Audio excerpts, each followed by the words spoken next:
Alrighty guys, a 3-minute warning. So if you're wanting to top up your glasses, you can do that now. Another thing, if you're taking photos, we would love to see them. So email them to office or tag us with COTS 125. That'll be great. 3-minute warning.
Would everyone like to return to their seats, please?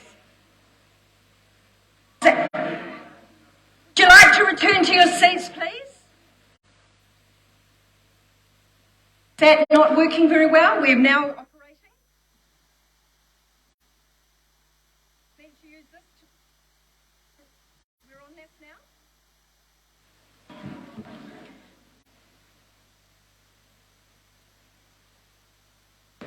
Would everyone like to return to their seats? If you're still eating dessert, come in, take a seat. You're still welcome to keep eating.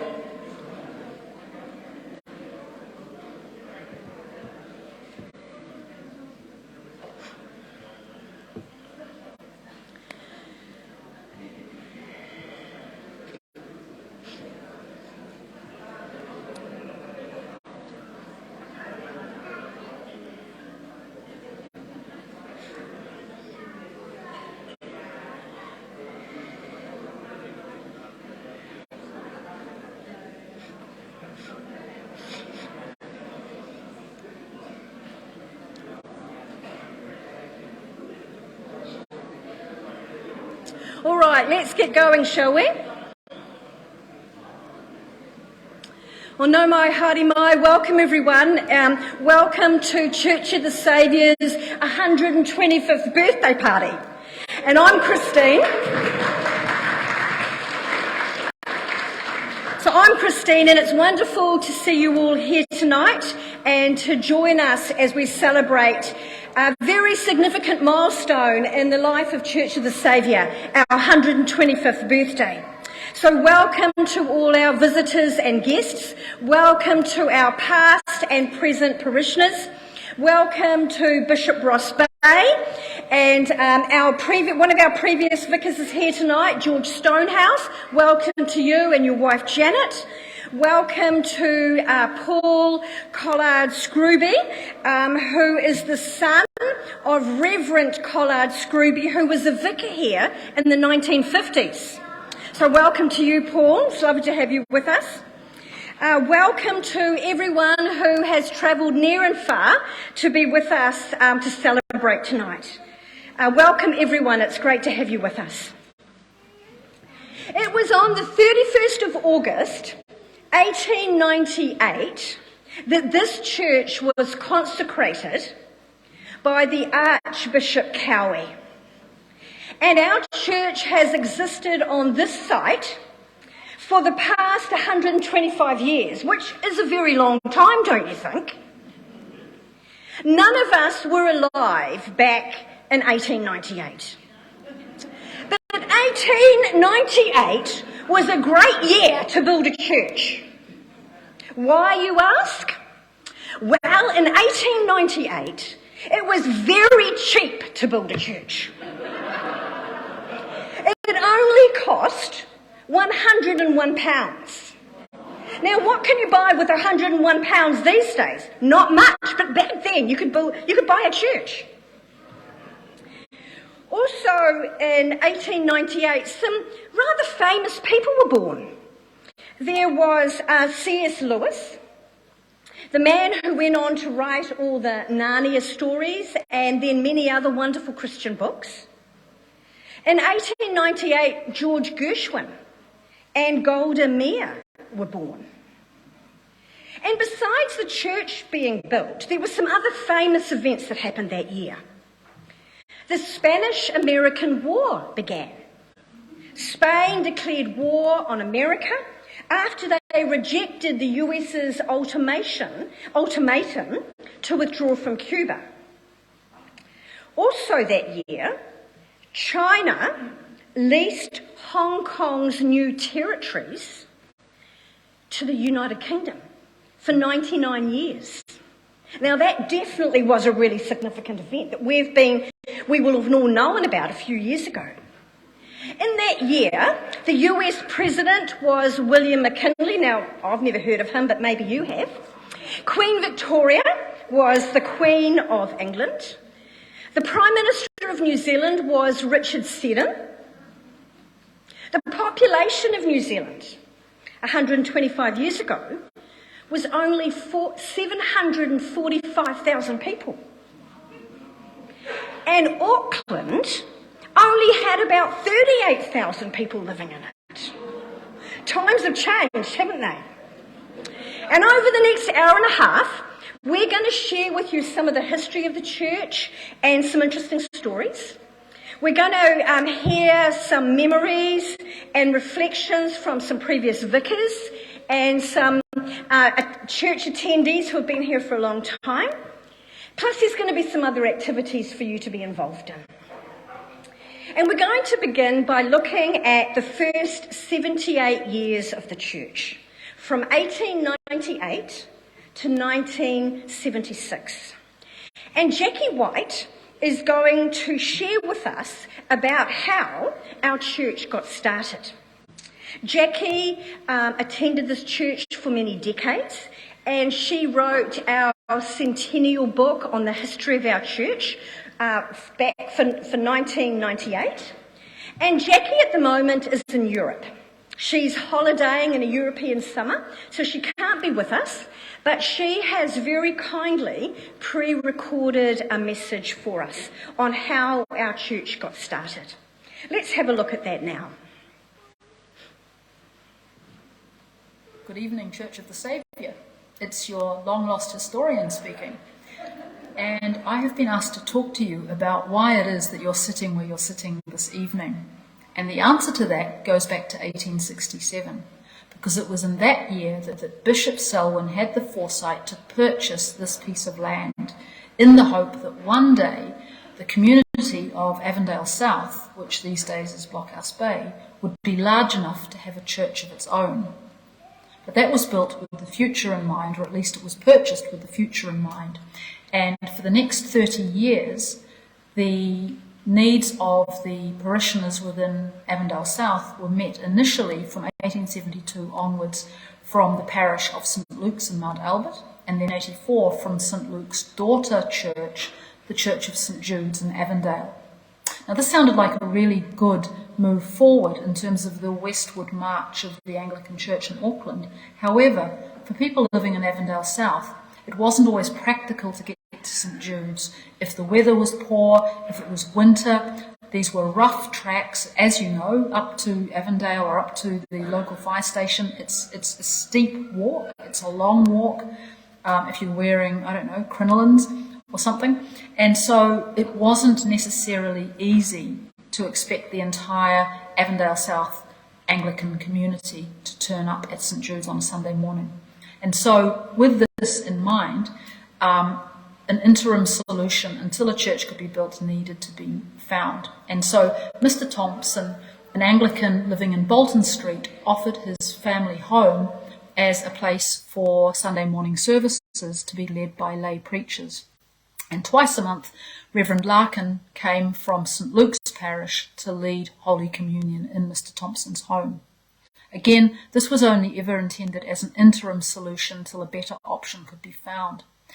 And in the late 1890s, the interdenominational community in Blockhouse Bay, or Avondale South, began to fundraise for a church that could be built on Bishop Selwyn's land.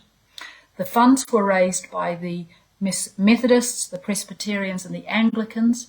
Very soon the Baptists came on board in terms of building the church, and much assistance was also given by the local Catholics, such as the Armanesco family, who I'll refer to later. And so it was with a great sense of unity and Christian collaboration that the funds were gathered and the building began. In the end, the church that was built cost just over £100.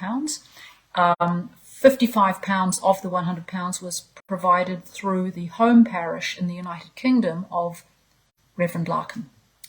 On the 31st of August 1898, the Primate of New Zealand, Archbishop Cowie, arrived at Avondale South and consecrated, as he called it, the Anglican Chapel of the Good Shepherd, much to the surprise of the Catholics, the Baptists, the Methodists and the Presbyterians, and maybe even the Anglicans themselves, certainly to their embarrassment.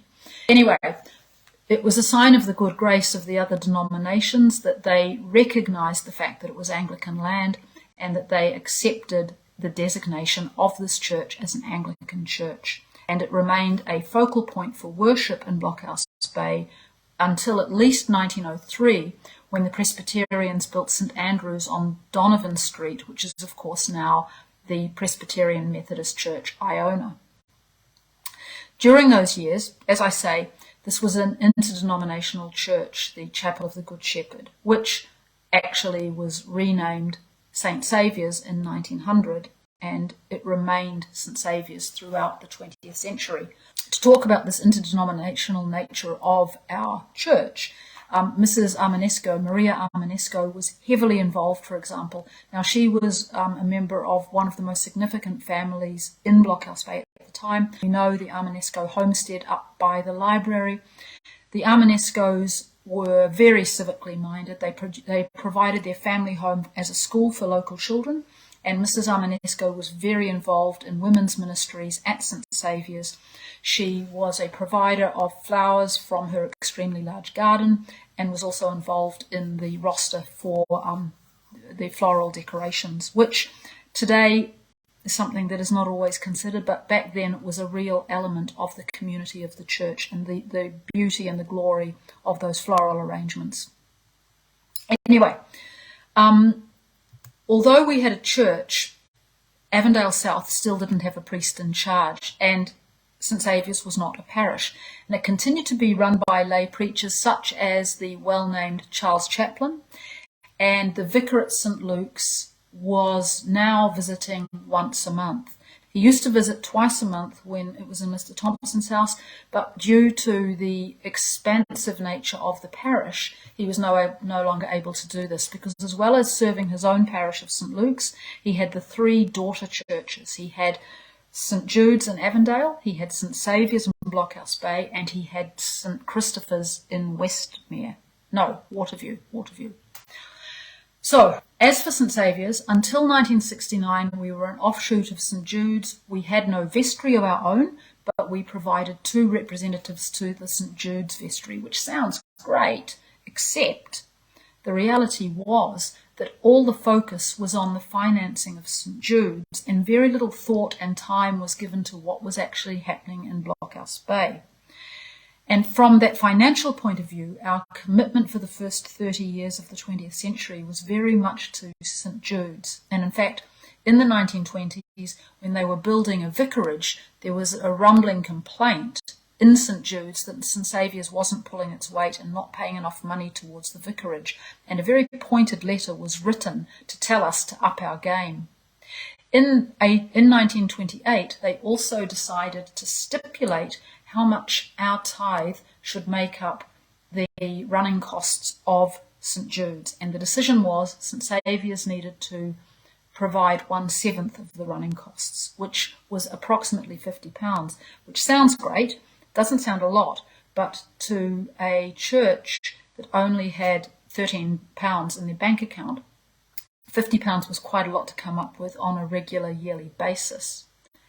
Having said that, 1928 in many ways was a year of great and positive change for St Saviour's, because it was the year that St Jude's handed over to St Saviour's the authority for their own building fund.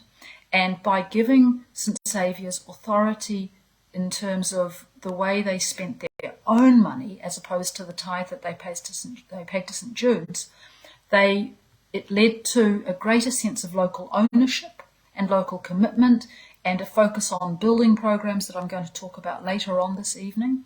It also led to Blockhouse Bay-based groups being established instead of St Jude's-based groups. So, for example, the Mothers' Union and the Ladies' Guild, and these were outreaches into the community which grew St Saviour's membership. And so by 1965, St Saviour's had then grown to that point where it was finally, after all these years, granted its own designated priest in Reverend Bill Hughes.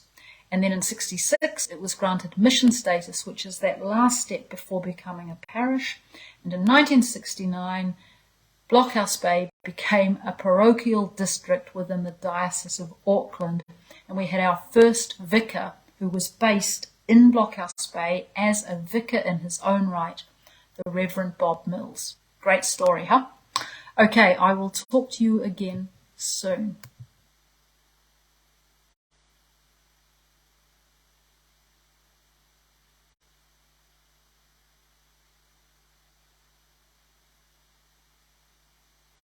Night of having our longest attending church member here with us, Charlie Bish. Let's give her a hand.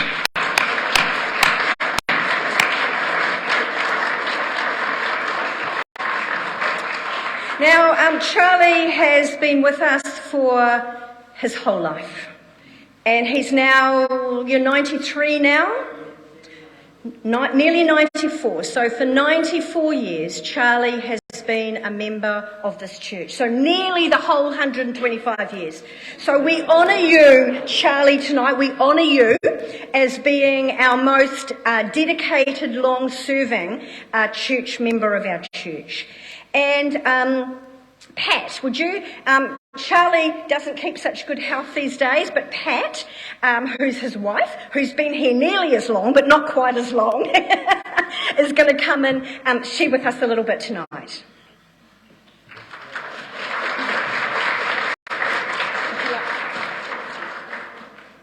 So I'm going to interview Pat with a couple of questions, and she's going to tell us a little bit about Charlie and her history here at Church of the Saviour. So, Pat, how long have you and Charlie been attending this church? Well, as you've stated... So it's not on? It's on now. Okay, let's... As you've stated, Charlie, nearly 94 years and me 70. So you've been here a very long time. And so Charlie started here... This is working too, is it? No? Okay. Charlie started here, as I said, as a very young lad, as a baby in fact. And so Charlie will have seen many changes over the last 94 years. Tell us a little bit about Charlie's association with the church. Well, he was actually baptised here at St Saviour's, excuse me, and he's been on vestry and various other states of different things. I can't read my own writing. Terrible, isn't it? Yeah, all right. Okay. Let me prompt your memory. Charlie was on the vestry of our church. When he was only 8, he was 20. He was 20.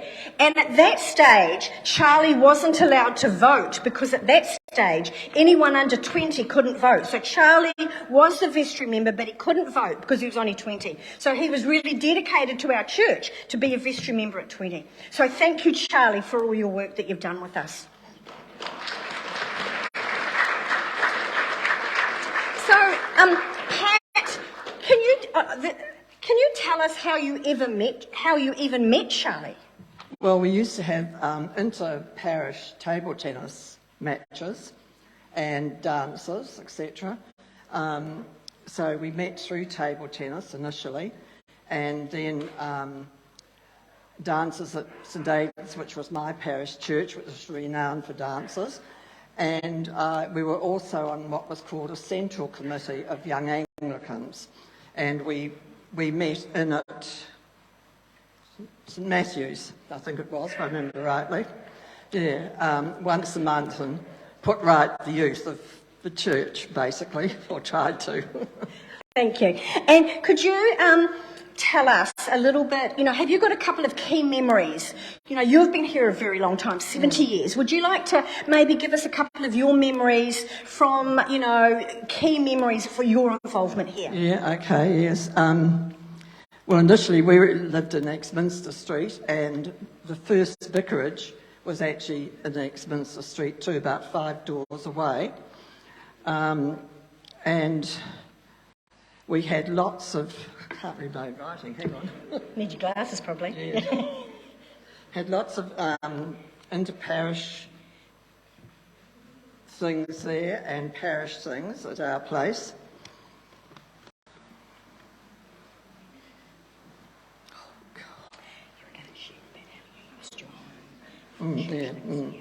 Yeah. And we used our home a lot for church functions. It was quite common for people to come around and we all met together. In fact, I used to do a lot of pickled onions in those days. No, I can't see through them anyway. No, you'll be right, thanks. And it was nothing for a big, jar of pickled onions to disappear in an evening, but that's just by the by. What have I got here? That's all right if you've okay. You're okay? All right, well, thank you, Pat. You asked yes. You got married here at the church? No, you didn't. So where did you get married and when? We got married at St Aidan's, which was my parish church, 67 years ago, nearly 68. And we were married by the Reverend Charles, Austin Charles, and Charlie's vicar, who was Reverend Colin Scrooby, assisted, which was quite unusual at that stage to do that sort of thing, but we did. Yeah. Thank you. Thank you, Pat. Thank you, Charlie, for all the ways that you have contributed to our church over the last 94 years and the last 70 years. We really do appreciate everything that you've been involved with to contribute to our church. So thank you so much. Can I just say, yeah. I just want to add that we used our home as an extension for lots of things. And we believed that we'd been given the means to build a house and finance, obviously, and it was God's house, and we dedicated it to Him. Thank you. Thank you so much.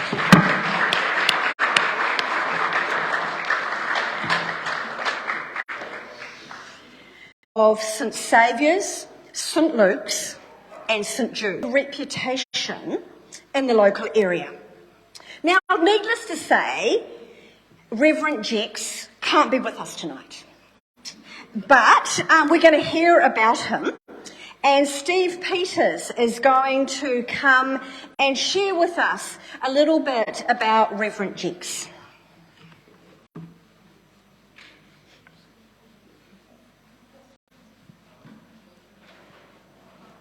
I perhaps caught him on the surprise here that we're right.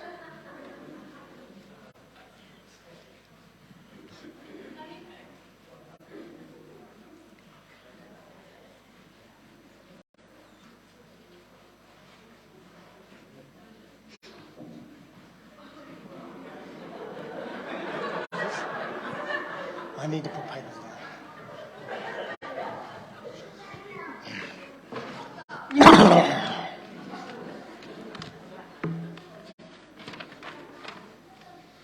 Once upon a time, long time ago, as all good stories begin, well, this is a true story.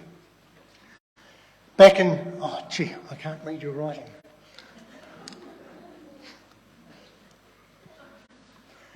Back in 1919, the vicar of St Saviour's was Reverend Harold Jex. But instead of being called Harold, or Harry, everyone at church and in Brockhouse Bay, all the way up to Oratia and Mount Albert, he was known as Jockey Jex. Because he rode his horse, or horse and trap, everywhere he went. His mode of transport made him so well known in the community, it increased the church's profile. Sometimes he appeared quite vague, and people used to say how lucky it was that the horse knew its way home. But what a good man he was. He took opportunities to share his love for Jesus by visiting people and helping them with practical needs. One day he went to visit a man who was sick. Now, what's unique about the story is the man was an atheist. And a church member had told Jockey Jex the man was an atheist and didn't believe in God. And Jockey Jex's response was, and? So what? He makes the sun to shine on the just and the unjust. Imagine what it would be like if only the righteous knew the love of God. So he went and saw the man, and he set off on his horse to go and see the sick man. Clippity-clop, clippity-clop, clippity-clop. Well, later the sick man told everyone, gee, that Jockey Jex is a great guy. He popped in to see me. He didn't speak one word of religion. Oh, what a good man he is. So he was definitely a positive witness for Jesus in this community. And you can imagine he worked hard because he travelled so much. And he had badly worn shoes. And one day a church member noticed that he was kneeling at the offertory and he had very bad shoes and said, maybe we should put an offertory bag around to raise funds so he can buy a new pair of shoes and continue doing the Lord's work. Maybe they needed to buy the horse some new shoes as well. Now, I've told you this is a true story. I have one that's somewhat apocryphal, and it's up to you whether you believe it or not. Well, Bishop Alf came to visit St Saviour's one Sunday, and sadly his shiny Model T Ford broke down. So he asked Jockey Jex if he could borrow the horse and ride him back home. Jockey Jex agreed, because how could he deny the bishop? Jockey Jex looked at the bishop straight and said, but I warn you, you must know that this is no ordinary horse. To make it run, you must say, thank God for that. And to make it stop, you need to say, praise the Lord. You got that? The bishop quickly nodded his head, thanks, and he was off. He mounted the horse, thanks God for that. And the horse started trotting along the road. While riding along, the bishop realised he was coming to the end of the road, where there's a cliff and the horse couldn't jump. So he started yelling, stop, stop, stop, stop, stop, stop, praise the Lord, praise the Lord. Oh, the horse suddenly stopped. The bishop, thank God for that. Oops.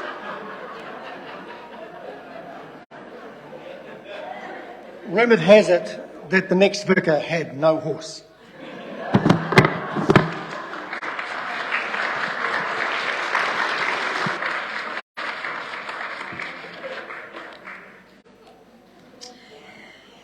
Let's now hear part 2 of Jackie's message on the various church auditoriums that this church has had over the years. So I've been given the impossible task of covering 100 years of construction on this site, the 4 churches. So, as we know, Church 1, 1898, the Chapel of the Good Shepherd. It was a church established to seat 50 people, and initially it met the expectations of the builders. However, as early as 1901, it was clear that there were problems with the building in terms of damp, and it needed to be relined at considerable cost. As well as that, the problem was, what do you do with the children when the adults are in church if you have no other building to provide as a Sunday school building? And for several years, this issue rumbled on as an issue that there was no solution to. But in 1937, a significant bequest was left to the church by a Mr. Prodgers, who stated that his £1,000 bequest was to be spent on a purpose-built Sunday school. Now, for several years, in fact 14 years, nothing happened with that money as the church sat on it and considered what to do with it, with World War II also intervening. And at one point, a parishioner wrote to the vestry threatening to take them to court if the money was not used to build a Sunday school, the fear being that they would build a church with it. But finally, in 1951, construction began on a purpose-built brick Sunday school hall of dimensions of 60 by 30 feet. As well as having a large hall, it had a stage, a kitchen, toilets, and also a further 2 rooms at the back of the stage. The foundation stone was laid in 1952, and from the outset it met the need that Mr. Prodgers had intended. It was the Sunday school, it was the youth group, it also housed guides, brownies, cubs, scouts, and also the Ladies' Guild. And many of us have memories of using that hall. I remember it certainly as a guide and also as a youth group facility. Now, although this new building had been built, church services continued in the cramped conditions of the initial church, the old Chapel of the Good Shepherd. The hall, however, was used for large services for Easter and Christmas, but it was no longer sufficient to be using this hall, and by 1961 an SGM was held to decide on what to do, and it was decided to purchase a prefab to serve as a temporary church. And this building, at a cost of £1,700, was consecrated in 1962.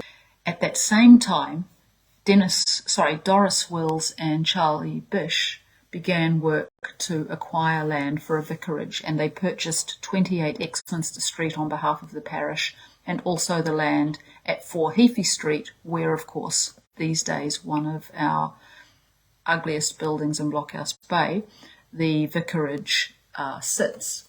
But initially it was just a piece of land. So, since 1962, when the second church began or was built, the Sunday school was moved to the old chapel, the original chapel.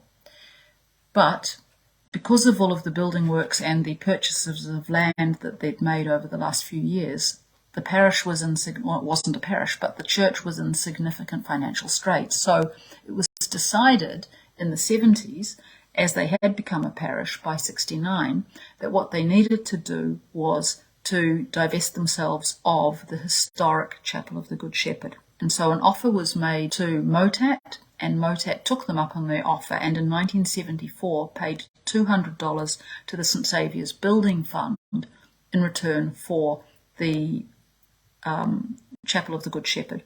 This was a relatively good deal for us, as it cost Motat £4,000 or $4,000, to move the building to Motat. Now, in 1976 we had a new vicar, Bob Barrett, as we all know, and he decided that we needed to push to build a more purpose-built church than the temporary church that we'd had since 62. And so he began a concerted effort to build a new church with an annex of offices. As well as that, they would use the temporary church because it was a useful building, and they turned it 90 degrees and they used it as a church hall for several years. The new church, otherwise known as Church 3, which was a school, was completed in 1979, largely based on parish labour rather than the temporary church. Church 2 served as our church hall until 1989, when it was decided we needed more office space, and so we gifted that land, or gifted that old church, to St David's in Wiri, so that we could use the land it had been sitting on to extend the annex to include a library, a creche, kitchen, facilities, etc. And so it continued until 1998, which was our centenary year. And in that year, our vicar, George Stonehouse, and the vestry decided that the centennial project should be to build a new church, a purpose-built church on the site of Church 3. And so Church 3 was demolished soon after the centenary celebrations, and for the period of the demolition and the rebuild, the parishioners used the facilities of many of the other local parishes in the area, plus also Powley House, plus also the community centre. And then finally, on the 11th of June 2000, Bishop John Patterson opened the newly named Church of the Saviour. And it's that building that you, ladies and gentlemen, are sitting in this evening, and I am sure that you're having a wonderful evening. So thank you for your attention, and I'll see you again at the 150th.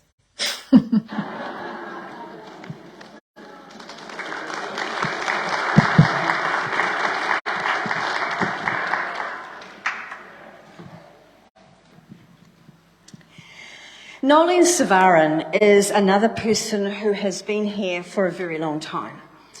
She hasn't been here as long as Pat and Charlie Bish, but you may be interested to know that she has been coming here for half of the 125 years that this church has existed. Now that's pretty impressive, don't you think? And Nolene, would you like to come and share with us a couple of your memories from the church from the 1960s, 1970s and 1980s?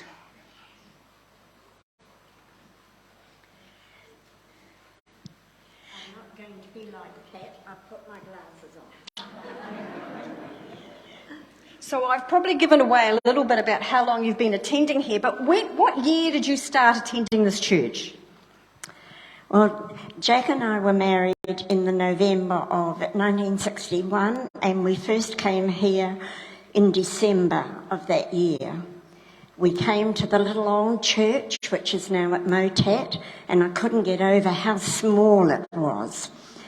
And probably the most amazing thing that I remembered was after the service we walked out the door, and the Reverend Lloyd Cullen, who shook our hands and said, "Mr. and Mrs. Savarin," I presume from our other church in Sandringham, had obviously let him know, and so he was expecting us. So having attended here for 62 years, how many vicars have been at this church in those 62 years? 9 vicars and 2 priests in charge. So in all of that time, you will have experienced or been involved in many things in the life of the church. Tell us about some of the ministries or activities that you were involved in the 1960s and 1970s and 80s that happened then that don't happen now. The first and second ones would be the most memorable. The first one was the annual flower show, and it was a great event here in Blockhouse Bay. Everyone from round, I remember reading in our history that it had cost an amazing amount for 100 specimen glasses to be bought, vases, so that these could be used. And I can remember the actual hall here being full of all the greenery, and also that they had baking on the table, and there was obviously that was rated and there was prizes for it. The second one, which lasted for many years, and both Jack and I put in a lot of effort, as well as Charlie and Pat and the people who were around there, and that was running the annual fair. It started from the beginning of the putting away of one fair and the starting of the next. And it was the Ladies Guild who started by going round, and of which I happened to be a member of, and I would go call up all the manufacturing places and get the different materials, and we could make cushions out of it and dresses and pyjamas and all sorts of things that a band of us would get together, cut them out and sew them. And then closer to the time we had the men of the church at the hall, which was in this place, they would put extensions of wood out the back and cover them. And we would have just a fantastic fair at the beginning of October every year. It was just amazing. It was a real focus for the people of Blockhouse Bay. They seemed to come out from the woodwork, and of course in those days the first thing that they made for the woman was the baking table, and within about a quarter of an hour there was nothing left. We made an enormous amount of money through those times because, as it was commented on in those early years, there was never enough money to cover things. So everything that was virtually in the church and round was paid for by raising money. And so the next thing after that came, it just happened at one stage there was the Blockhouse Bay businessmen were running a ball and they needed someone to do the catering for it. And the local butcher, Jim Smith, whose wife came to the church here, suggested that we as a church could do the catering for it. And that started quite some years of a band of the ladies of the church, and on the night men coming in to help, and we raised many funds for weddings, 21st birthdays, engagements, anything that seemed to be going, we were baking and doing things for. And again, it was a combined effort of many within the church, and so it was quite a community of fellowship at that time. And then came the final thing before that we needed to raise money for, and that was the paper cutting. Now, some of you will remember, but not perhaps all, when the first food towns opened, they needed paper to wrap around all the frozen foods. And so they needed access to it. And one of our members here, June Hurl, had access to the Super Value, which was opened at Lynmore, and they asked us would we provide the paper. And that started years of us, for 10 years, cutting newspaper every week. I worked out recently by looking at the photographs, it probably would have been at least 25 people on a Tuesday gathered together cutting these reams of paper and providing the supermarkets every week. We would go either down to Lynmore or Blockhouse Bay here. We went over to Three Kings at different times. They'd require more. And it was a terrific amount of paper that we required for them. And the men came in each week and took the loads off. And in this hall here, we had a stage. And getting the paper, it became too heavy, and they worried about that the stage would collapse with it. So at that stage we had concrete stairs which went down to a kitchen underneath the hall, and so we packed it onto those stairs so that it could hold them. Thank you.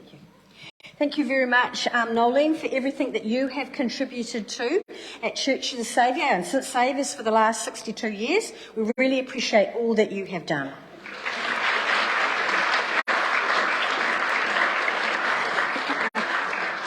Can I invite Bishop Ross to come? Bishop, it's been wonderful having you join us tonight, and we've really appreciated that you've made time in your busy schedule to pop in, and we'd like to invite you to say a couple of words to us. Thanks, Christine. It's some true confessions time that the reason I can't stay till the end of the evening is that I still haven't written tomorrow morning's sermon, so to get home and finish that. But it's a real pleasure to be here. There's something very special about these celebrations of a long history of a parish, and the opportunity to look back and be really, really thankful for all that's been achieved, not only in building buildings and all of the fun things that you've done together, but most especially the opportunities in those 125 years to do the work of uncovering God's kingdom in this wider community of proclaiming the good news of Jesus. And that's what, of course, it still needs to be about. This watershed moment of 125 years of thankfulness for what's been, but alongside, of course, that ongoing fresh commitment to doing the work of the gospel. I'd like to think that I learn something everywhere that I go. So tonight I've learnt two things about being a bishop. The first is turn up at anybody's church, say that it's Anglican, and you'll get the title. I think that's Bishop Cowie's lesson to me. And the other one is don't borrow the vicar's horse to make your way home. I've definitely got to remember that one. My thanks for your wonderful hospitality tonight. I've had a lovely meal. It's been great meeting many people around the room. Really, very, very much enjoyed meeting Pat and Charlie. That's just been brilliant. God's blessing on you as you celebrate tonight, and especially as you bring your worship to God and thanksgiving tomorrow. Kia ora. Thank you so much for coming. Thank you. Let's stand and sing a song from the era of the church that we've been referring to. And we're going to sing Great is Thy Faithfulness. And as we sing this, let's give thanks and praise to God for his faithfulness to our church for the last 125 years. And Louisa and Colleen are going to lead us.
Over the past 125 years, there has been many vicars, priests in charge who have led our church.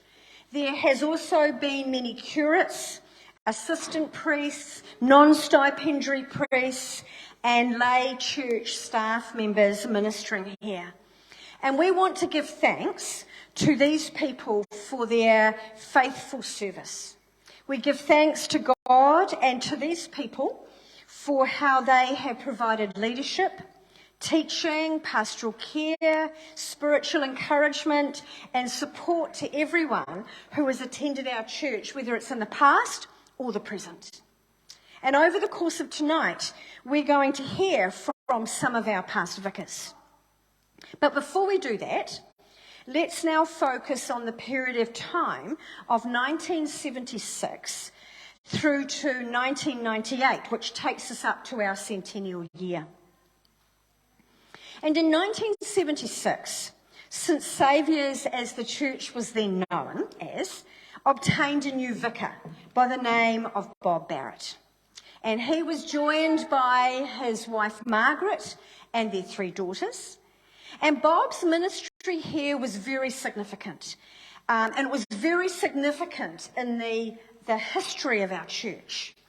Bob was a man of great vision and energy, and his 15 years of ministry here saw the most rapid period of growth and change in the history of the church.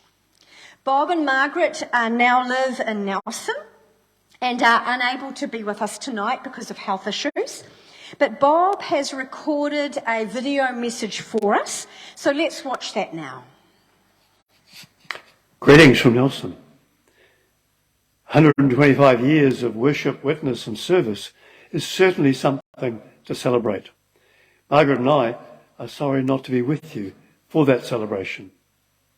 You've asked for some memories. There are so many memories in our 15 years as a part of the family of St Saviour's, as it was called then.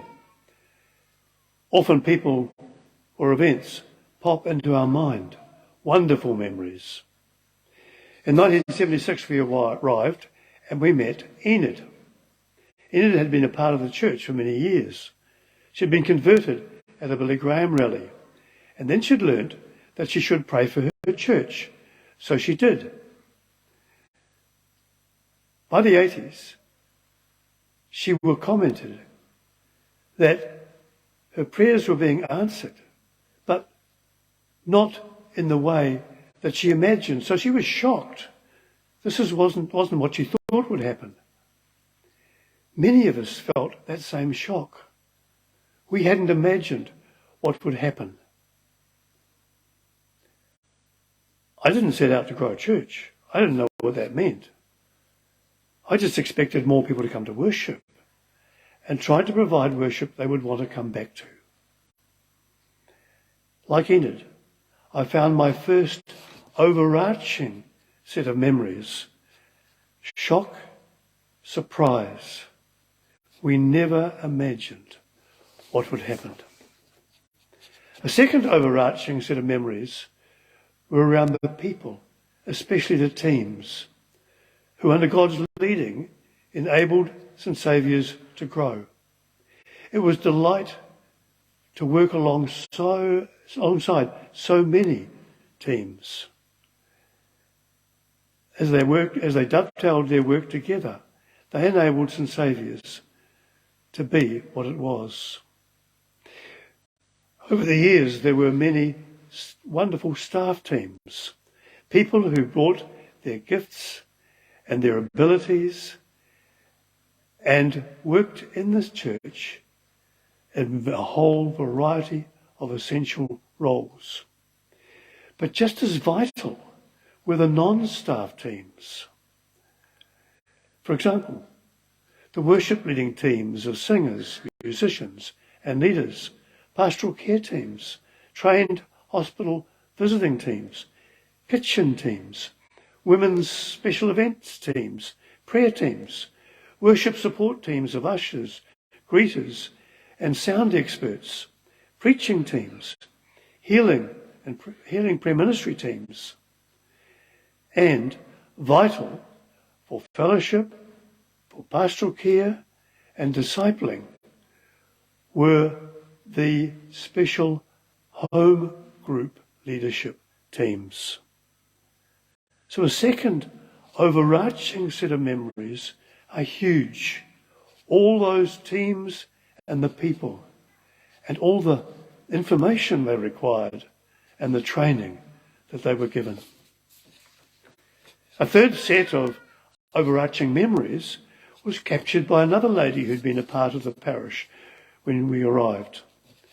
In the late 80s, as she was chatting with me, Thelma commented, "Those first 10 years were so exciting." And they were. And that led to a thought. It was as if we were running to catch up with what God was doing. Because certainly the Lord was enabling, inspiring, and leading so much. Often we were praying, "Lord, what next? Lord, how do we respond to what is happening?" And that led to lots of learning, to conferences, to books, to talking with others, to listening, and to adapting. One of those learning experiences led to our oversight team listening to a tape. And the speaker said, "Graph your Sunday attendances." So we did. Then he said, "Now extend, if you're growing, that graph into future growth at the same rate." We did. Then he asked, "What is that telling you about the next 5 years?" And our response? If growth continues like that, we can't cope. We can't fit that many people into worship. We can't handle all the pastoral care and discipling responsibilities. And then on reflection we added something like, "But we must. So how do we?" And we did. So a third overarching memory, excitement coupled with challenge and responsibility.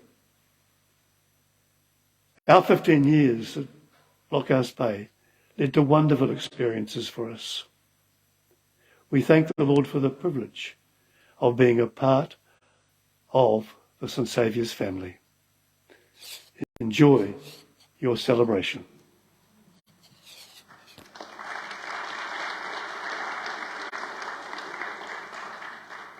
David Crookenden is now going to come and share with us a little bit about the mission and evangelism of our church, that our church has been involved with over the years. Thank you, Christine. Our church here has had a long history of evangelism, outreach and sharing the good news with those in Blockhouse Bay and beyond. As I've shared from this pulpit, I became a Christian through attending this church and the invitations I received, and I'm grateful for those that led me into a relationship with Jesus. You heard earlier from Steve how Reverend Jex, known as Jockey Jex, back in the 1920s, visited many people living in Blockhouse Bay on his horse and trap, and he encouraged them to come to this church. In the 1950s and 60s, church missions were held, and people gifted in evangelism would come here to run meetings and services. Teams from the Church Army and from the Bible College of New Zealand would come and with church people go door knocking to invite people to attend to these meetings and services.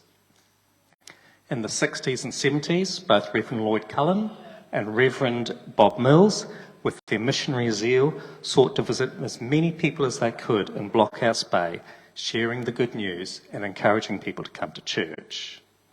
When Bob Barrett, who we've just heard of, came in 1976, he made it a priority to visit every home in Blockhouse Bay.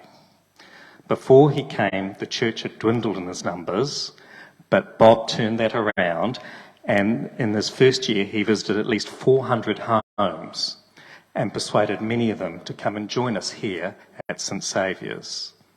He also encouraged all parishioners to be involved in that mode of evangelism, which was door knocking, street visitation, and through the Blockhouse Bay.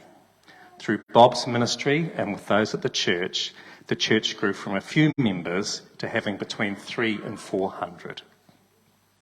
In the 80s, 90s and 2000s, the church has had many outreach activities seeking to share the love of God and witness to Jesus. Some of those include playgroup, mainly ministry, school holiday programs, alpha courses, taking services at rest homes, ministry to seniors via the Selwyn Foundation, English as a second language classes, beach missions, providing food parcels, and providing practical help to those in need. Those are just some of the things that have happened here at Church of the Saviour. This church has always had a heart to show the love of God and share it with our local community. We have also sent from little old Blockhouse Bay missionaries to go and cover the globe. They have covered Oceania and the Pacific, Africa, Asia, Europe, and the Americas.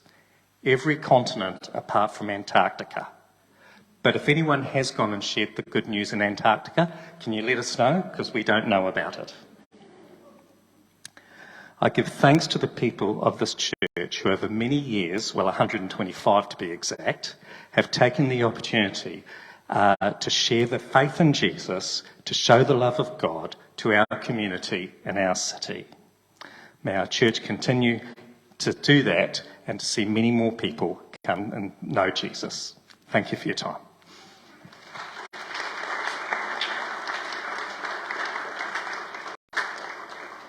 John and Colleen Wyeth, would you like to come up? And John and Colleen have been involved in the church for many years, so we're just going to hear a couple of memories from them.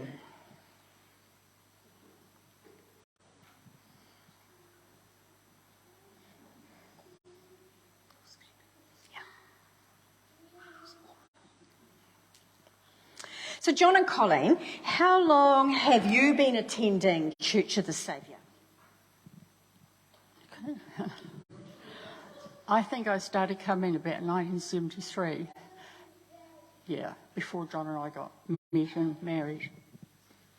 Yes, well, I've been coming since I met her. John, I hear, or I know, that you and Colleen got married here at church. What year was that, and which vicar married you? 1977, yes, yeah, I got it right that time. And it was Bob Barrett did the job, so... So, John, besides the significant event of getting married here at church, what's another event that has happened over the last 50 years, or however many years it is, 45 years or whatever, that has a special memory for you? All good Anglicans like the back stalls. Well, we had a visiting, I think he was a preacher, and he had a healing ministry. Now, that was good fun because at that time I was on prayer ministry, and my job was to catch people who were slain in the Spirit.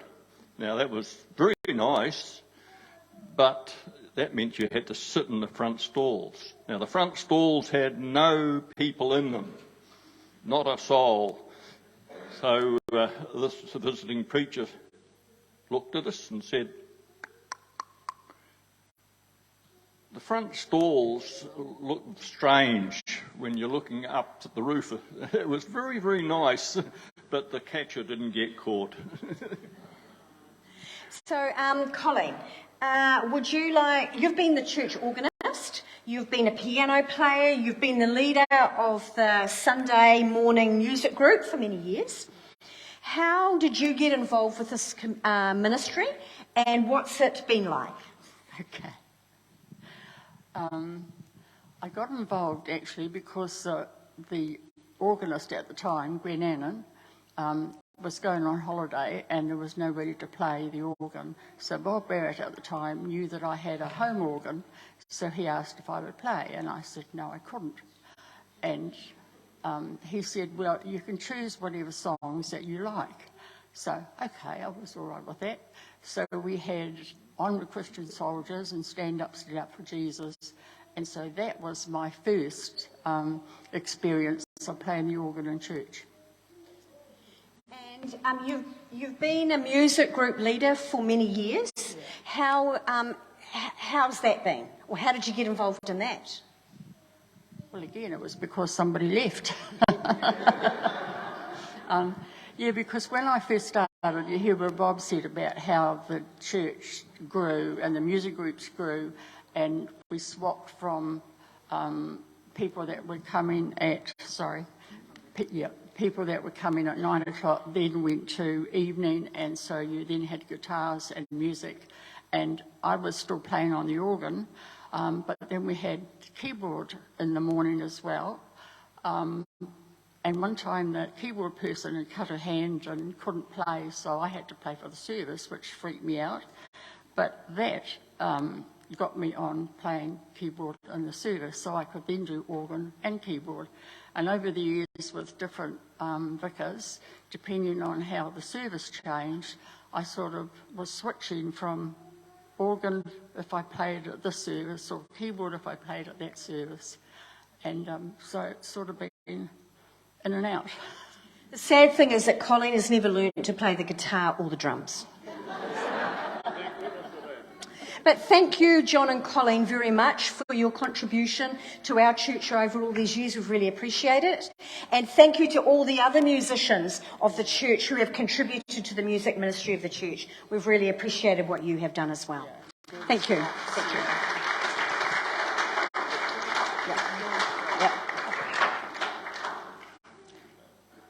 Reverend George Stonehouse was our vicar for 16 years, from 1991 to 2008, and he was joined by his wife Janet and their 3 daughters. And George is remembered by many as a humble, godly man, with much godly wisdom and discernment, and a man of prayer. And George and Janet are with us tonight. And George, welcome back to you. Welcome back, Janet. It's great to have you with us. George, I want to honour you as being a wonderful vicar that you were here when you were here. I honour you for everything that you have done here. And we would love to hear some memories from you about your highlights here.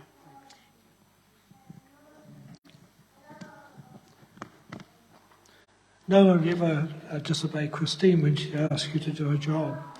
So, well, I've made some notes, not as long as a sermon, so you'll be pleased to know. I guess Janet and I want to thank God for blessing us in our time here at this church. And when Christine asked me to share some memories, I found it quite difficult, in fact, to work out what would be best, but I didn't want to disobey her, and so here goes. And some of the things I say will be repeats of what other people have said, but that's only because they're very, very important. Anyway, initially we came here because Bob Barrett invited us to come and help out while he was on study leave, and we were in another parish. I'd been ordained as a non-stipendiary priest, that meant an unpaid priest, and so following that invitation we came and we looked after the parish for a while, and expecting to go back after about 3 months. My main job was actually training secondary physics teachers, and I'd been ordained during that time. And so when Bob came back, he had such an impact on the parish that it was very difficult to fit in at times. But he forgot to tell me to go back where I'd come from, and so we stayed on. And the bishop seemed to accept it, the bishop at that time. But one of the key things was the work of the Holy Spirit. And as we worked with Bob and with other people, we learned more and more about the work of the Holy Spirit and with the people of God. And so before Bob left, and knowing that at that time I was like to be appointed as a new vicar, I had talked to Bob about setting up a team of elders, and elders were people who were spiritually strong, who had no authority in the church, but they were to be like spiritual watchmen or watchwomen, to keep an eye on the church, to see where God was leading, what the Holy Spirit was doing, and at times to correct mistakes, keep an eye on the preaching and the preaching team. And they were to monitor the ethos of the church and just be listening to what the Spirit was saying. There are people with gifts of discernment and wisdom, and their work was critical to where we were, where God was leading us. A key scripture for us when I became vicar was the setting up for the vision for the church. And it was from Acts 2:42 to 47. And it's what the New Testament church was growing into. And although many people said to us, oh, that was New Testament, 2,000 years ago, it's out of date, the principles of Acts 2:42 to 47 was so critical in the formation of what we were doing and building on what Bob had done.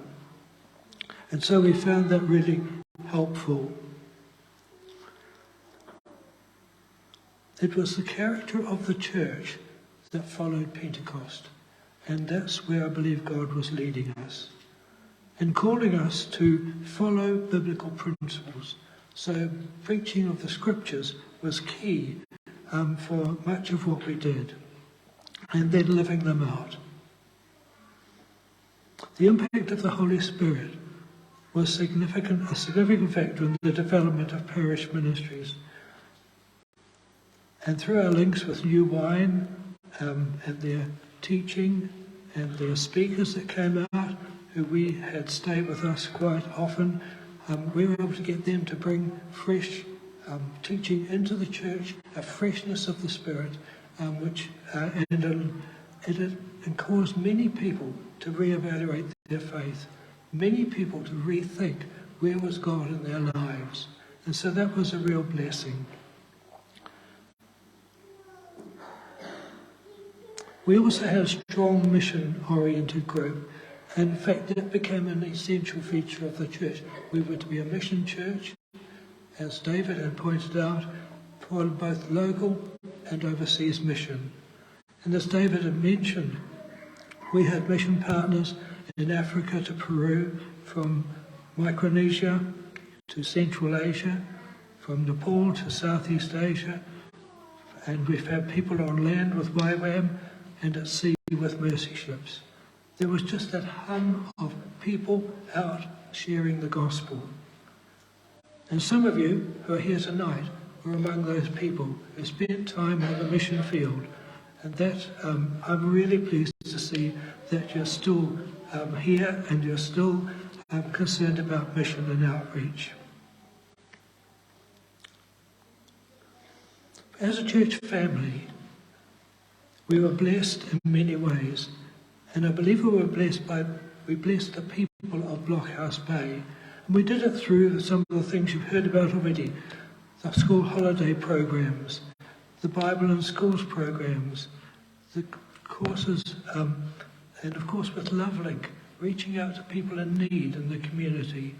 And we became probably the church most doing that work in the whole of west of Auckland. We also had our Easter hot cross bun deliveries, and that was something that some parishioners wanted to do, and so every household in Blockhouse Bay was given a pack of 6 hot cross buns with a little note about what the Easter was about, and that caused a stir. In fact, one Easter, some people rang the church and said, we haven't got our hot cross buns yet. I felt like saying, yeah, but we haven't seen you yet either.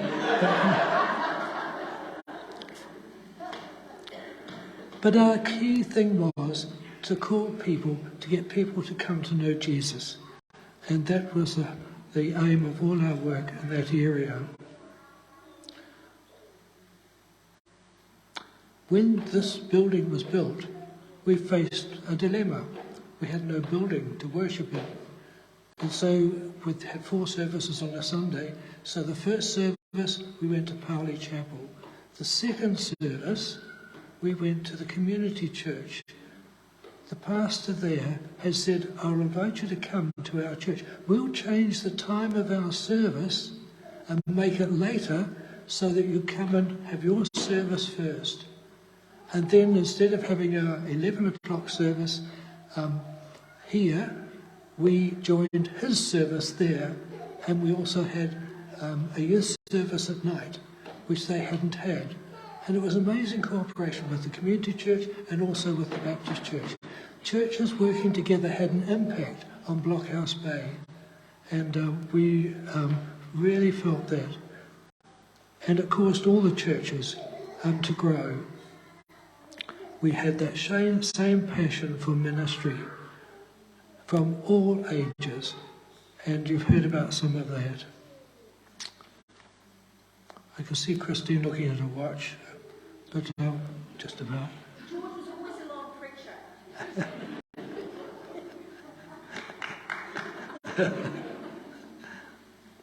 But one thing I want to say, we were dependent on the Holy Spirit right through our ministry. Now, we weren't a perfect church. We didn't have a perfect vicar. But what we did do was to work together through our differences at times and some of the problems we faced.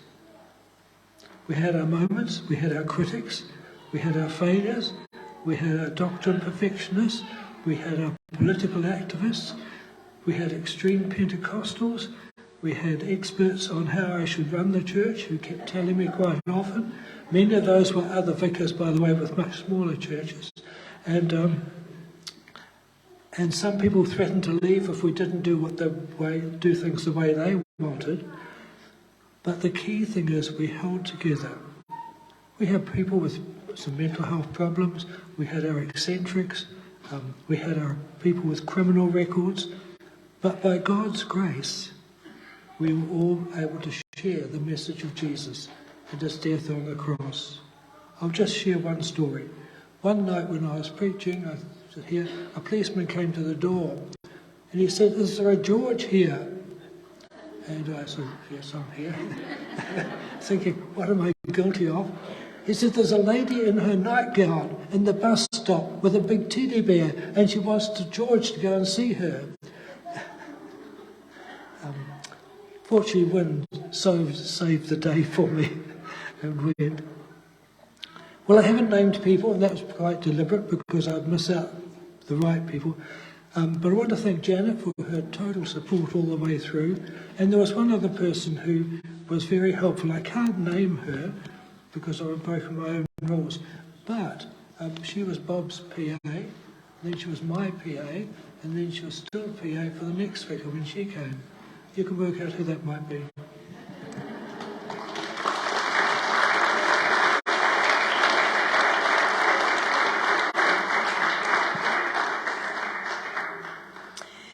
From the period of history of the church we've just been looking at, we're now going to sing a song from that time frame. And we're going to sing the song, "Be Exalted, O God," that was written by Brent Chambers. So let's stand and give thanks and praise to God for his faithfulness, his goodness and blessing to this church over the past 125 years as we sing this song.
Praise God. Would you like to be seated, please?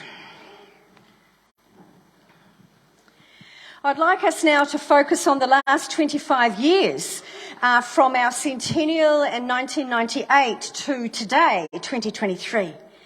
And as we do this, let's take a moment to reflect on the children and youth ministry of the church. And for much of the history of this church, there has always been a youth group.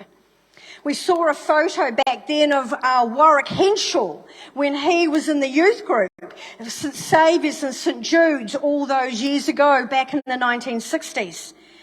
And the youth group has had many talented and gifted people lead the youth of our church, encouraging young people to follow Jesus. And this church has always had a Sunday school. We heard back before 1898, Mr. Thompson held a Sunday school in his home, which was well patronised.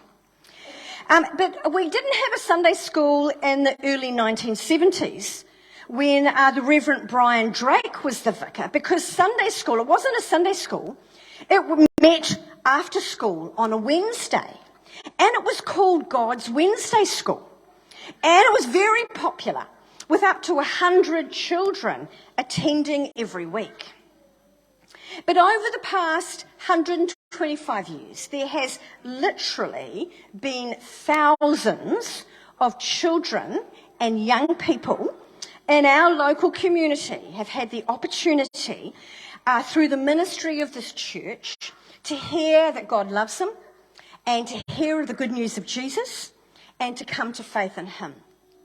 And so I want to thank all of the youth leaders, children's ministry leaders, for all the work that you have done. And I'm looking at a table over here in the middle where a number of you are sitting who have been the youth leaders in children's ministry. And Todd Smith, it's great to have you here tonight. We honour you for the amazing work that you did here for the years that you worked as the youth pastor. Glenn Patterson, who's not here tonight, but represented by his wife Christine, we honour Glenn for all the work that he's done. And Stephen Saunders and you and Paul and Linda and Jason Beard. And, all of the others who have been involved in children's ministry, Claire, the Feltons. There's been many of you here, and I probably can't name everyone with the fear of missing some people out. But we want to honour you as youth leaders and children's ministry for the work that you have done and sharing Jesus with the young people. And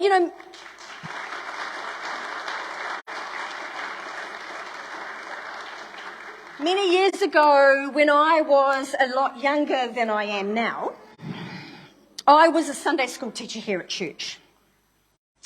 And Catherine Crookenden, I was only a couple of years older than her, and I was a Sunday school teacher. And one Sunday, I asked the people in my Sunday school class to paint a picture of their favourite Bible story. And I was really puzzled by the picture. Should we call him Brian? Brian, I was really puzzled by the picture that Brian painted, which showed 4 people sitting in an aeroplane. And I thought, how is this a Bible story? And so I asked Brian, well, what Bible story is this supposed to represent? And Brian said, it's the flight to Egypt. And I thought, flight to Egypt? Where is that in the Bible? And I said, so that must be Mary, and that's Joseph, and that's baby Jesus, but who's the 4th person? And he said, that's Pontius Pilate. Well, surprise, surprise, Pontius the Pilate never attended Church of the Saviour. But Reverend Sarah Hobbs did. And Reverend Sarah Hobbs flew in on the flight from from the flight from England, to be our vicar in 2008 after George had retired. And Sarah came from England, and when she arrived, she was a single woman, but she didn't stay single for long. She married Murray Patton, and together they had their daughter Anna while she was vicar here. And Sarah was our vicar for 11 years, and she left us in 2019 to return to the UK. And because she lives so far away, she wasn't prepared to fly in tonight on that plane that Brian drew to be with us. But she has recorded a greeting and a message to us. Claire, if you'd like to pop that on now. Dear Church of the Saviour, happy birthday and greetings from the Patton family all the way over in the UK. Our hearts are with you as you celebrate, and we would have so loved to have been there because we know that COTS throw a party like nobody else. I was just asked to say a few words about the things we've really appreciated in our time at COTS, and so I did a quick whiz round the family. Anna remembered the Easter egg hunts on Easter morning as we looked for eggs under the chairs to tell the Easter story. Famke talked about the youth events and all of the incredible youth programmes she'd been involved with. For Murray, it was more about the worship and the music and being involved there, and with a special mention to the big band that we did once. And as for me, it was about being part of everything, really. Our baptisms, our holiday programmes, our community outreach in all kinds of ways, our services. Of course, a special mention goes to Christmas at the beach and the incredible team that put that together. From nothing, really. The first year we started it on Christmas Day, on that anniversary of the 200 years of the gospel arriving in New Zealand. Just such precious memories. And we do miss you so much. We haven't quite found another church like you here in the UK. But life is going well here. Anna's doing well with her music. Famke's working and has a graduate job with a Kiwi company, funnily enough, called Main Freight. And work is going well for me. In fact, next Sunday I'll be out at 2 different churches helping out, one in the morning and one in the evening. I thought I would like to leave you with, of course, a Bible verse from the Word of God that does not change and that gives us life.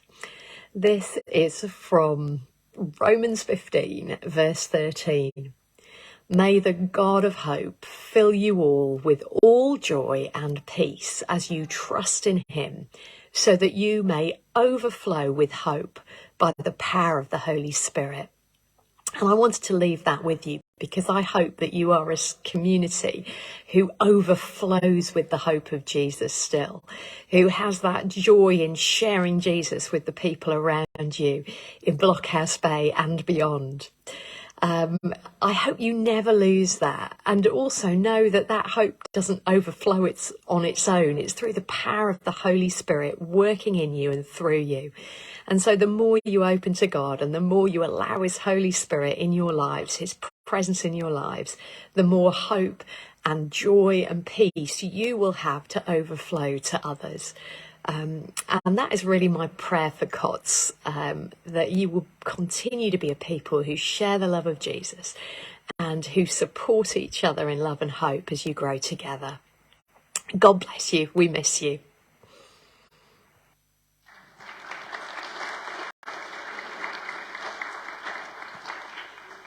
Most of you here tonight have attended this church at some time or another in the past 125 years. But how well do you know St Saviour's or Church of the Saviour? How well do you know this church? So we're going to have a quick quiz to check how well or how much you know about this church. And I'm going to ask you some questions and just call out the answers. And the first question is, and it's nice and easy, a really simple question is, how old is our church? What is the name of the first church built in 1898? Good one. In 1900, the Chapel of the Good Shepherd was renamed. What was it called? Okay, we're coming to a multi-choice question. Who started the Anglican Church in Blockhouse Bay? A, Santa Claus. B, Sir Edmund Hillary. C, Mr. Thompson and Reverend Larkins, or D, Reverend Bob Barrett? What's the answer? Right, you got it right. Question number 5. Queen Elizabeth II attended a church service here in 1973. True or false? Was it really false? Is it really? Yes. All right. What is the name of the vicar in 1998 when the church celebrated its centennial? A. George Orwell. B. It's George Clooney. George Clooney. And C. George Stonehouse. What's the answer? We hoped it was B, though, didn't we? Okay, question number 7.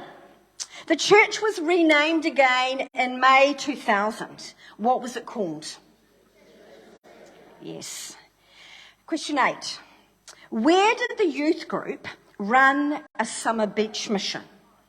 A. Waikiki. B. Waiheke Island. C. Waipu Cove. D. All of the above. What do you reckon the answer is? C? Did we not hold one in Waikiki? No, Waipu Cove. We held a beach mission there a number of years at Waipu Cove. And the question number 9. Where is the church bell? The church used to have a bell that sat on the outside of the building. Where is the church bell now? A, in the lawnmower room. B, it's been lost. Or C, it was given away. We've got some C's over here. Anybody else? We've got an A. Someone said an A. Anybody else got any know where it might be? All of the above. The bell is stored in the lawnmower room. So if you want to be help with the lawn mowing of the church, you will be able to see the bell. Number 10. How many vicars and priests in charge has the church had in the past 125 years? A, 5. B, 26. C, 50. What do you reckon? C for 50? A B for 26? Anyone else? What do you reckon the answer is? Have a show of hands. Who reckons A, 5? No one. B, 26. C, 50. Okay, B is the most votes, and yes, we've had 26 vicars and priests in charge in the last 125 years. Just for your information, alongside these 26 vicars and priests, there has been at least 12 curates, assistant priests, or non-stipendiary priests serving here. There's been over 50 lay church staff members working either full-time or part-time in the church, and we give thanks to God for their leadership and the ministry that they have provided. Okay, question number 11. What is not a name that was used for children's ministry at COTS? A, God's Wednesday School. B, Kids Alive. C, J-Team. And D, Little Angels. B, Kids Alive. You've got that in one. Well done. Now, this is a really hard question. Number 12. What is a significant event that occurred at the church vicarage? A, a scale model of Noah's Ark was built in the backyard. B, a scene from Shortland Street was filmed there. And, D, it should be, there's two, the numbers are wrong, but B, it was struck by lightning. What have we got? An A, scale model. B, a scene from Shortland Street. D, it was struck by lightning. Yes, it was. Well done, everyone, for that. It was struck by lightning, caught on fire. The fire brigade came, and they had to put the fire out on the roof. Right, so a lot has happened here in the past 125 years. And we give thanks to God for everyone past and present and future who has made the church what it is, because the church is just a physical building. The church is not just a physical building. The church is the people of God, the family of God, the body of Christ who worship here. And we give thanks for the people of this church. Now, we had invited Shashi to come tonight because he's been our most recent vicar, but he's not with us tonight. So we will skip over his highlights because he's not here with us, but he was here with us while we were during our COVID years. But, you know, many of you, if not most of you, have attended our church sometime in the past 125 years. Some of you have been here for a short time. Some of you have been here for a very long time. Some of you became a Christian through this church. Some of you attended Sunday school here or youth group. Some of you got married here. Some of you or your children were baptised here or dedicated here. Some of you have made significant friendships with people from this church, and many of you will have experienced God's blessings and answered prayer through your time here at the church. And tonight we've heard memories from a number of people, some of the past vicars and long-time parishioners.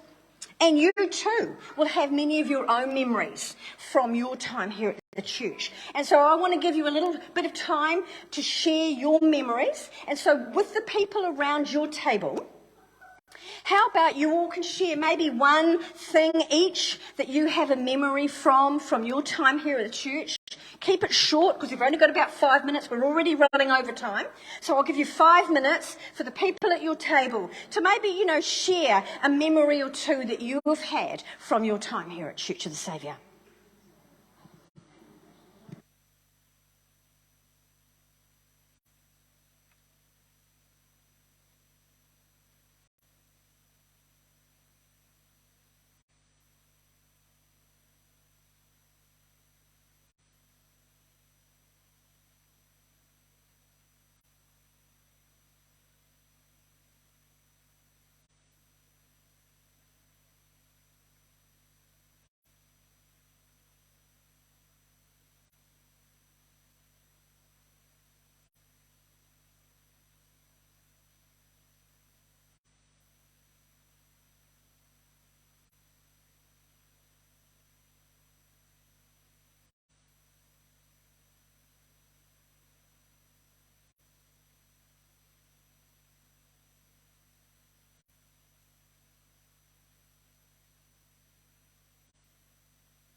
Can I draw everyone back together again now, please? Would everyone like to settle down and we're on the home straight?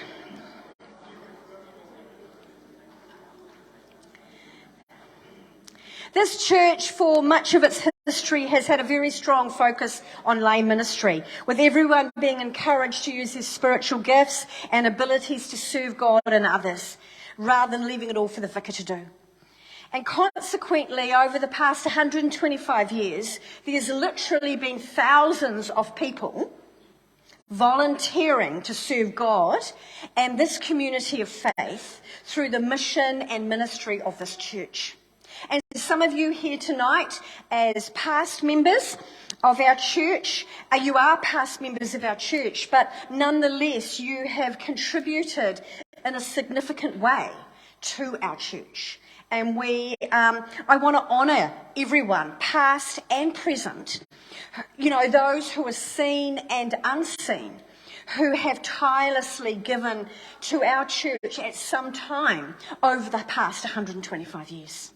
Now, on behalf of the church, I want to say thank you to you and everyone, past and present, and even the people in the future who have contributed their time and gifts and abilities to serve God and our church members and our community through your ministry here at our church. You are a valuable part of the history of our church, and we have really appreciated how you have contributed to our church. And you are an important part of the legacy of our church. Even though you may not be here anymore, you're part of the legacy of our church. And for people who will come in the future, they too will be part of the legacy of the church. And present people will be too. So I want to honour you and thank you for what you've done. God bless you, and may God continue to bless you as you serve him wherever you are and whatever ministry you're involved with. And I'm now going to just have an opportunity to thank God for his faithfulness and goodness to our church. And our current priest, Lorraine, is going to come and lead us in a prayer. And then we're going to have some of our youth group are going to come and lead us in a song. But Lorraine, if you'd like to come first. Youth group who are involved in music, would you like to come and get yourselves ready now?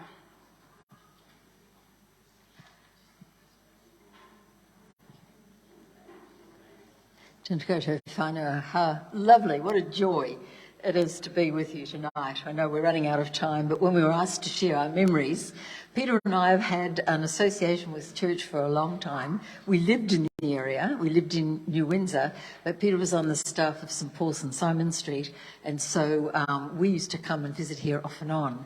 We were invited to speak here once, and I was doing the children's talk, and I had my flannel graph, and I was right at the punchline of my story when my 3-year-old son, right at the back of the church, stood up, ran out and said, "Mummy, my wee-wees are going."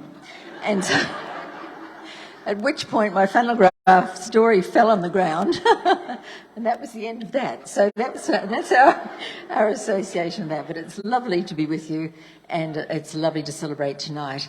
So let's pray. Gracious God, Father, Son, and Holy Spirit, we thank you for this gathering tonight of friends, old and new. We thank you for all who have contributed to the life of this church over many years, in the good times and in the challenges. We remember those who have served as ministers, and we give thanks for their guidance, leadership, and pastoral care. We remember those who have held positions of responsibility within this church fellowship, and give thanks for the faithful work that has been given. And tonight we want to think of those who work behind the scenes, often unnoticed, and we thank you for the vital contribution they have made to the life of this church. We particularly want to say thank you tonight for Helen and Christine, Claire, and many others for their hard work behind the scenes to make this celebration possible. We think of the people of St Jude's Avondale, whose vision it was to start a church here. We thank you for their labour, for their sacrifice that turned that dream into a reality. So God of the past, the present and the future, receive our thanks and praise. Lord Jesus Christ, you have put your life into our hands. Now we put our lives into yours. Take us, renew us, and remake us. What we have been in this past, what we shall be through you, still awaits us. So lead us on. Take us with you. Now may the Spirit of God, who brooded over the waters and brought order out of chaos, find a home in our hearts and settle our minds as we sleep, that tomorrow we may wake and live to God's glory. And we ask this in Jesus' name. Amen. Well, we've been singing a couple of songs tonight from different eras of the church, And because we've been looking at the last 25 years, we're now singing a more modern song. And some of our youth group, the music team, are going to lead us as we sing This Is Amazing Grace. So let's stand and sing this song together. Over to you guys. Thank you. Louisa. The first thing is C, right? The first.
thanks to Pre, Timothy, Troy, Zara, Naomi, Catherine and Louisa. Wonderful to lead us in that. If you'd all like to be seated. I want to say thank you to you all for coming tonight. It's been wonderful to have you share with us over dinner and then memories and reflections of the church. Thank you for joining us to share in our 125th birthday. And thank you to everyone who has helped in the preparation of setting all the food up and the tables up and all of that sort of stuff. And as we finish our memories presentation part of the evening, if you want to stay on and have a chat with people that you haven't had a chance to chat to yet, there's going to be tea and coffee available in the foyer for you to stay and have a drink and chat with people that you haven't had a chance to speak to, if you want to mix and mingle a little bit longer. The church auditorium needs to be set back up for the church service tomorrow, so it would be really appreciated if as many people as possible would be happy to help clear the tables and set the chairs back up again, so we can do that. We invite you to come back again tomorrow morning to our 9 o'clock church service. We're going to have birthday cake, so if you want to come for tomorrow morning, you'd be most welcome. We'd love you to have you here. And as you leave, please remember to take all your plates, your bowls, your dishes. We can't have any food left over here because there's new food coming in for tomorrow. So we ask you to take your food home if there's any left. And but thank you very much for bringing food for dinner tonight. It's been greatly appreciated, and I hope you've enjoyed the dinner. And thanks again for joining us, and God bless you. That's goodbye from me, but we'll maybe catch up over a cup of tea and coffee. Thank you.